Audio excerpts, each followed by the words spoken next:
Uptown Swing level 1. Charleston, Maddie. Peter.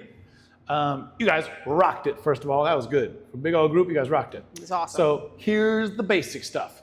We did like this. I'm going to go over here. Let's do this just in case. So we did leader starting left, follower starting right, just the touch steps. We did touch, step, touch, step. If you ever lose yourself, you can always come back to this. It looks like here. Touch, step, touch, step. Remember that little back and forward the whole time. Then we put the kicks in. Rock, step, kick, step, double, kick. Rock, step, kick, step, double, kick. That's your basic. You do this a million times. Rock, step, kick, step, double, kick. When you partner up, it's just like this, same thing. Rock, step, kick, step, double, kick. Rock, step, kick, step, double, kick. Then we did some big woos. Rock, step, woo, rock, step, woo. Then we did some kick steps.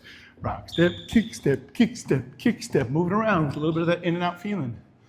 We put that together to make the skip up. Rock, step, woo, right back into the basic. Then we did a pattern, 1 basic, ha, ha. We did 2 basics.